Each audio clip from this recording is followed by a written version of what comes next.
Halo, selamat siang sahabatku di mana saja berada. Jumpa lagi bersama saya Paskalia lewat channel YouTube saya Paskalia Asri.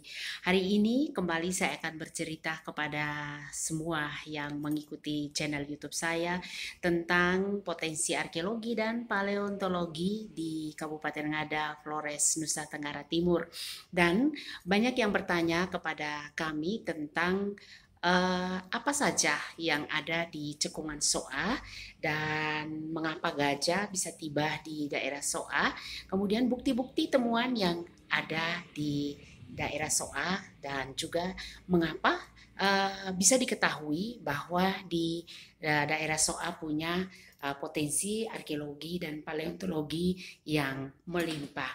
Baik, sebelumnya saya ingin menunjukkan kepada semua sahabat di mana saja berada tentang fosil-fosil yang ada yang didapatkan dari hasil ekskavasi yang tersebar di beberapa situs yang beberapa tahun lalu mulai dari tahun 1993 sampai pada saat ini telah dilakukan penelitian yang begitu intens dan pada posisi 2016 fosil kita yang telah diangkat itu kurang lebih berjumlah 32.000 fosil dari berbagai jenis fosil yang ada.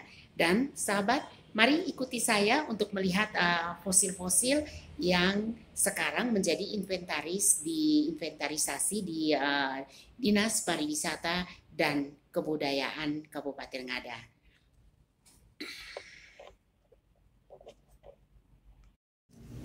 Oke, sekarang bisa saya tunjukkan kepada semua yang hadir. Ini ada fosil, yang ini ada tulang rusuk yang demikian. Kemudian ini ada tulang rusuk dari gajah. Kemudian ini ada ujung gading, seperti kita bisa melihat ujung gading dan kita ketahui bahwa gading yang dari hasil ekskavasi arkeologi paleontologi di cekungan Soa itu ukurannya 3 meter dan yang ada di tempat ini salah satunya adalah ujung gading dan ini diketemukan di situs Mata Menge.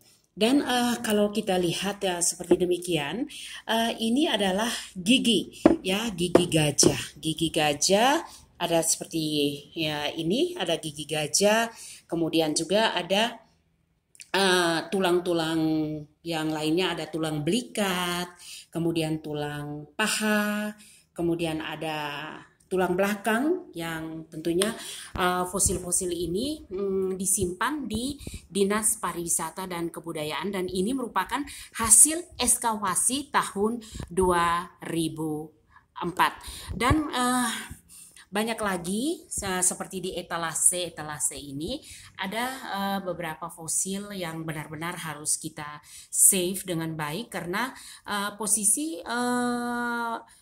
fosil ini tentunya sangat rapuh dan butuh penanganan khusus yaitu misalnya dengan menggunakan bahan kimia, lem, perekat dan lain sebagainya. Proses pengambilan fosil tentunya para sahabat dimanapun berada itu tidaklah mudah.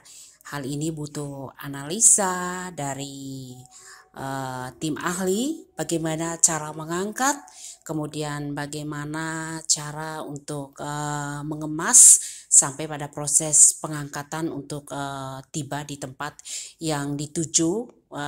Di mana paling awal adalah kita melakukan proses preparasi dan ini adalah salah satu fosil dari ribuan fosil yang ada karena fosil sesungguhnya berada di sebuah situs ataukah di kedalaman kurang lebih 30 sampai dengan 40 cm sudah diketemukan fosil, itu biasanya keadaan fosil itu sangatlah rapuh. Dan bagaimana sampai kita bisa mengangkat fosil dimaksud? Dan biasanya fosil-fosil itu yang pertama adalah ketika kita menemukan fosil, itu biasanya akan terjadi pembersihan, kemudian ada pengukuran dan lain sebagainya. Kemudian ada proses identifikasi jenis fosil, dan sebelum proses pengangkatan ini kita harus membuat pengerasan terhadap fosil dengan berbagai cara.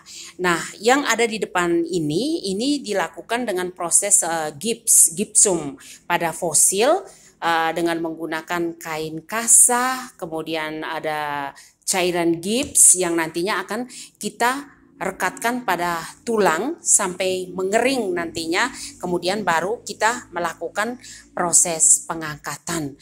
Dan tentunya kalau kita bicara fosil, tentunya yang kita lihat ini mungkin sangat kecil seperti demikian, tetapi dari beratnya ini setiap fosil atau tulang ini sudah mengalami perubahan berat mengikuti mineral-mineral tanah yang ada di tempat temuan, dan kita lihat ini rata-rata fosil yang didapatkan dari mata menge atau kakobatua ini berwarna putih karena memang rata-rata fosil ini diketemukan pada lapisan tufa ataukah lapisan abu vulkanik, sehingga warna fosil ini mengikuti warna lapisan tanah.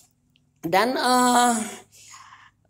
banyak sekali fosil yang lainnya yang belum sempat kami tampilkan di sini, tetapi akan kami tunjukkan di museum kita di SOA, di mana kita sudah mempunyai satu museum, pusat informasi, dan untuk kedepannya kami akan mengajak semua sahabat untuk melihat apa sih isi museum di SOA, tepatnya di depan pelataran parkir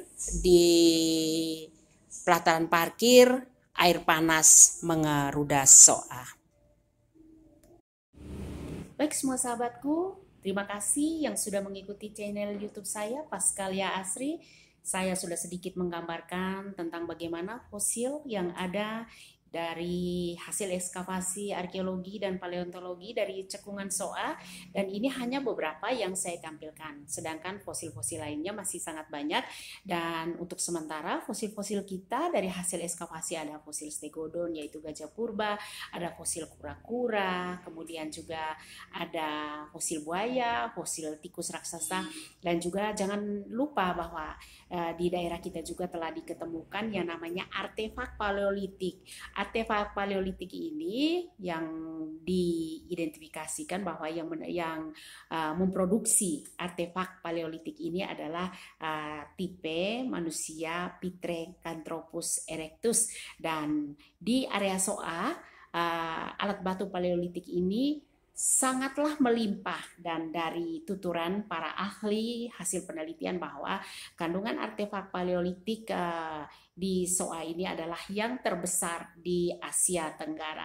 Untuk itu, sahabatku di mana saja berada, ikuti terus channel YouTube saya Paskalia Asri, karena ada banyak sekali cerita-cerita tentang kepurbakalaan, tentang budaya, tentang indahnya negeri kita, khususnya di Kabupaten Ngada, Flores, Nusa Tenggara Timur. Baik, selamat siang buat semuanya.